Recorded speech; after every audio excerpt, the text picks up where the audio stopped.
Lecture number 7 में हम question solve करेंगे। हमारे पास 3 नंबर्स है जिसका रेशो हमें दिया है। 3 नंबर्स का रेशो है मेरे पास 3:4:5 और बाद में उनका एलसीएम मेरे पास है एंड देयर एलसीएम इज से 240। रेशो दिया है और एलसीएम दिया है और हमें चाहिए उनका एचसीएफ। उनका एचसीएफ कितना है? तो इस टाइप के क्वेश्चन में क्या है कि हमारा जो भी बेसिक है, पहले कुछ सीरीज लेक्चर्स में हमने बेसिक बताया था कि एलसीएम अगर या एचसीएफ आपको फाइंड करना है छोटे नंबर्स का, नंबर्स अगर आपके पास स्मॉल हो तो हम क्या करते हैं, प्राइम फैक्टराइजेशन मेथड हम यूज करते हैं। तो क्या करेंगे हम, पहले तो जो भी रेशो है, क्योंकि ये रेशो नंबर्स का ही है, मतलब ये मल्टीपल्स में नंबर्स मेरे पास है, उनका कोई तो कॉमन मल्टीपल होगा क्योंकि ये रेशो दिया है प्रोपोर्शन में। तो हम क्या करते हैं, उनका ही हम क्या करेंगे, प्राइम फैक्टराइजेशन करेंगे। जो भी हमारे पास रेशो है उनका हम प्राइम फैक्टराइजेशन करेंगे। तो यहाँ पे देखो, इसको हम बोलते हैं प्राइम फैक्टराइजेशन। फिर यहाँ पे एक नंबर कंसिडर करेंगे जो कि इनको डिवाइड कर सकता है, लेकिन ये सब नंबर को प्राइम है, मतलब कोई किसी को डिवाइड नहीं करता है। इसलिए हम क्या करेंगे, 3 से डिवाइड करेंगे। 3 वन जा 3, 4 एंड 5 को 3 डिवाइड नहीं करता, तो हम 4 एंड 5 एज इट इज उसको नेक्स्ट लेवल में, नेक्स्ट स्टेप में उनको लिखेंगे। फिर बाद में 4 एंड 5, फिर इनको डिवाइड करने वाला कोई कॉमन नंबर मेरे पास नहीं है। तो हम क्या करते हैं, इनमें से कोई भी नंबर आप लिख सकते हो यहाँ पे। वैसे तो मैं प्रायोरिटी प्राइम नंबर को दूंगा, तो यहाँ पे मैं लिखता हूँ 5।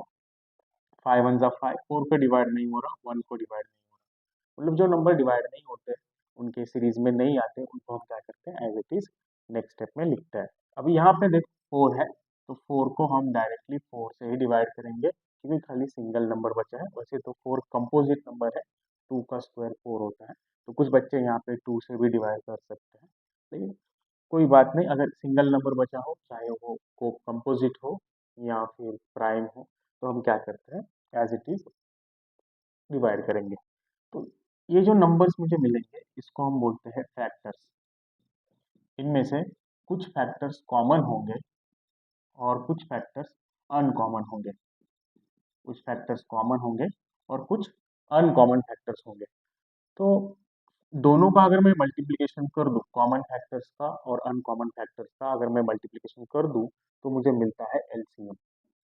एलसीएम कब मिलता है, कॉमन एंड अनकॉमन फैक्टर्स का अगर मैं मल्टीप्लिकेशन कर दूं। तो यहाँ पे देखो, 3 सबको डिवाइड नहीं करता, इसलिए हम इसको बोलते हैं अनकॉमन फैक्टर। वो सबको डिवाइड नहीं करता। अगर सबको डिवाइड करता तो हम उसको बोलते हैं कॉमन फैक्टर। यहाँ पर 5 भी सबको नहीं डिवाइड कर रहा, 1 एज इट इज आ रहा, 4 भी एज इट इज आ रहा है।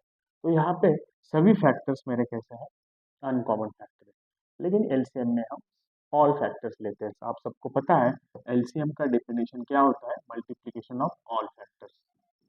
और एचसीएफ का डेफिनेशन क्या होता है, एचसीएफ का डेफिनेशन होता है मल्टीप्लिकेशन ऑफ कॉमन फैक्टर्स। तो यहाँ पे कॉमन फैक्टर्स तो कोई नहीं है, लेकिन लास्ट स्टेप में देखो 1 1 1 हर जगह है। तो अगर कोई कॉमन फैक्टर नहीं है तो हम लास्ट स्टेप का 1 कंसिडर करेंगे एज अ कॉमन फैक्टर। तो यहाँ पे एलसीएम कितना है, देखो एलसीएम सब जितने भी फैक्टर्स है सबका मल्टीप्लिकेशन कर दो। 3 5 4 इन सब का मल्टीप्लिकेशन मैंने किया, 3 5 4 का मल्टीप्लिकेशन आया मेरे पास 60। सही है, तो 60 मेरा आंसर आ रहा है इन तीनों के लिए, जो कि मेरा एलसीएम है। और एचसीएफ यहाँ पे कितना है, देखो एचसीएफ कोई कॉमन नहीं है, सो लास्ट स्टेप 1 1 1 1 हर जगह है, तो यहाँ पे हम 1 से डिवाइड कर सकते हैं, इसलिए कॉमन फैक्टर मेरे पास है खाली 1। तो जो भी नंबर्स मेरे पास दिए थे रेशो, उनका मैंने क्या निकाला, एलसीएम एंड एचसीएफ। इसके बाद में क्वेश्चन में दिया है कि इनका एलसीएम है 2400, एक्चुअल एलसीएम। और यहाँ पे मैंने एलसीएम निकाला है 60। यहाँ पे मैंने एलसीएम क्या निकाला है, 60, और एचसीएफ है 1।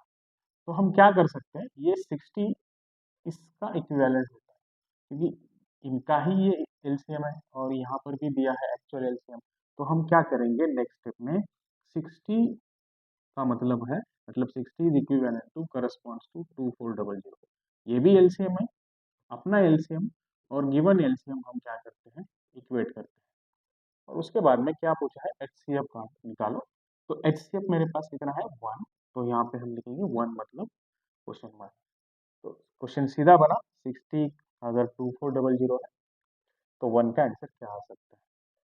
तो हम इसको क्रॉस मल्टीप्लाई करके डिवाइड कर सकते हैं, या तो अलोंग साइड हम क्या करते हैं डिवाइड कर सकते हैं।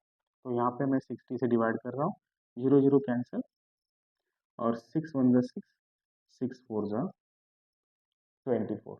तो मेरा आंसर बना HCF is equal to 40, HCF is equal to 40, और ये मेरा बनेगा कॉमन फैक्टर, ये मेरा बनेगा कॉमन फैक्टर। अब इसके आगे अगर उन्होंने पूछा है कि फाइंड दी नंबर्स, तो हम क्या कर सकते हैं, 40 से सबको मल्टीप्लाई करके हम आंसर फाइंड कर सकते हैं, क्योंकि 40 कॉमन फैक्टर है। अगर वो सबको डिवाइड करता है तो सबको मल्टीप्लाई करके हम एक्चुअल नंबर्स फाइंड कर सकते हैं। तो ये मेरा होता है नेक्स्ट क्वेश्चन। अगर आपके पास रेशो दिया है तो आप इजीली इस टाइप के क्वेश्चन सॉल्व कर सकते हैं। लिखो, ये स्क्रीनशॉट निकालो। अभी नेक्स्ट क्वेश्चन भी इसी टाइप का है। तो नेक्स्ट क्वेश्चन में देखो क्या दिया है मेरे पास है, ratio 35 55 and 75, sorry 77। So 35 55 and 77 ये रेशो दिया है मेरे को, और यहाँ पे मुझे दिया है HCF, नंबर्स का HCF दिया है। ये 3 नंबर्स है, नंबर्स का रेशो मेरे पास 35:55:70 77, HCF है 24, मतलब जो ये 3 नंबर है उनका HCF है 24, 24 उन सबको कम्प्लीटली डिवाइड करता है। और क्वेश्चन में पूछा है मुझे LCM क्या मिलेगा, अब सबका मल्टीपल निकालना है। तो इसका रिवर्स क्वेश्चन मेरे पास है। तो पहले तो हम क्या करेंगे, जो भी रेशो हमें दिया है उन रेशो का क्या करेंगे, हाँ, प्राइम फैक्टराइजेशन का यूज करके आंसर्स फाइंड करेंगे। तो यहाँ पे प्राइम फैक्टराइजेशन हम करेंगे 35 55 और 77। तो इसको हम प्राइम फैक्टराइजेशन करने के लिए अलाइन करेंगे। फिर आपकी मर्जी, यहाँ पे ऐसा कौन सा नंबर है, नंबर फर्स्ट स्टेप में हमेशा प्राइम लेना, नहीं तो लिस्ट की जगह सेकंड थर्ड मल्टीपल भी आंसर आ सकता है। जैसे कि 20 अगर किसी का आंसर हो सकता है, तो गलती से अगर यहाँ पे कंपोजिट नंबर आप लेंगे तो 40 की जगह 20 की जगह 40 60 ऐसा कुछ भी मल्टीपल आपका आ सकता है। तो हमेशा फर्स्ट स्टेप पे प्राइम नंबर ही कंसिडर करें एज अ फैक्टर करके। तो यहाँ पर मैं 5 एक प्राइम नंबर है, तो उसको हम कंसिडर करेंगे। 11 भी ले सकते हैं, 11 भी प्राइम फैक्टर है। अगर मैं 5 से डिवाइड करूँ तो 7, 5 7 जा 35, 5 11 जा, और 77 तो 5 की सीरीज में नहीं है, तो 77 एज इट इज आएगा। मतलब क्या कि ये नंबर एज इट इज अपने ट्रांसफर किया है, मतलब 5 मेरा अनकॉमन फैक्टर। अनकॉमन को हम क्रॉस लगाएंगे। अनकॉमन मतलब क्या कि वो सबको डिवाइड नहीं करता। उसके बाद में आपकी मर्जी, आप कौन सा भी फैक्टर आप कंसिडर कर सकते हो। यहाँ पे मैं 11 या 7 कंसिडर करूँ तो 7 1 जा 7, 11 को डिवाइड नहीं होता, 11 एज इट इज, फिर 77 का 11 आया। यहाँ पर भी 11 एज इट इज ट्रांसफर हो रहा है नेक्स्ट स्टेप में। तो 7 मेरा फिर से अनकॉमन फैक्टर है, कॉमन तो नहीं है क्योंकि यहाँ के सभी नंबर्स चेंज नहीं हुए। अब नेक्स्ट स्टेप में हम करेंगे 11 से डिवाइड। यहाँ पर 1 एज इट इज ट्रांसफर हो रहा है, मतलब 11 भी अनकॉमन फैक्टर है। नहीं तो कुछ बच्चे ऐसे समझ सकते हैं कि सर 11 11 चेंज हो रहा है तो इसको हम कॉमन बोलेंगे। कॉमन मतलब क्या, यहाँ के सभी नंबर्स चेंज होने चाहिए, उसको कम्प्लीटली डिवाइड होना चाहिए। 1 को कम्प्लीटली डिवाइड नहीं होता, इसलिए क्या है कि 11 मेरा अनकॉमन फैक्टर है। तो 11 1 का 11, बाद में 1 1 आया तो ये अपना लास्ट स्टेप बनेगा। ये सब अनकॉमन फैक्टर है। तो मेरा एलसीएम क्या होता है, एलसीएम होता है इन सबका मल्टीप्लीकेशन। तो 5 इंटू 7 इंटू 11, इन सब का मल्टीप्लिकेशन हम करेंगे। 35 इंटू 11 350 प्लस ऊपर का फिर 35, सो 385 मेरा क्या आएगा एलसीएम। इन सब का मल्टीप्लिकेशन करिए, और एचसीएफ कितना आएगा फिर, एचसीएफ तो कोई है ही नहीं, एचसीएफ मेरा 1 है, बात खत्म। तो आंसर क्या आता है फिर, एचसीएफ दिया है यहाँ पे, तो एचसीएफ 1, तो 1 का मतलब होता है कितना 24। तो यहाँ पे लिखेंगे 1 का मतलब 24। तो क्वेश्चन में पूछा है 385 का मतलब क्या आएगा, सो 385 टू क्वेश्चन मार्क। तो हम क्रॉस मल्टीप्लाई करेंगे, क्वेश्चन मार्क का आंसर आएगा 385 मल्टीप्लाइड बाय 24, और इसको हम मल्टीप्लाई करेंगे और मल्टीप्लाई करने के बाद में मेरा आंसर आ सकता है। तो चलो हम इसको मल्टीप्लाई करते हैं। अगर मैं मल्टीप्लाई करूँ 5 4 जा 20, फिर हम मल्टीप्लाई करेंगे 32 प्लस 10, 42 प्लस 2 44, कैरी आएगा 1। फिर हम इसको मल्टीप्लाई करेंगे 8 2 जा 16 प्लस 12 28 प्लस 4 32, 2 कैरी आएगा 3, और फिर इसको मल्टीप्लाई करेंगे 2 2 जा 6 प्लस 2 9।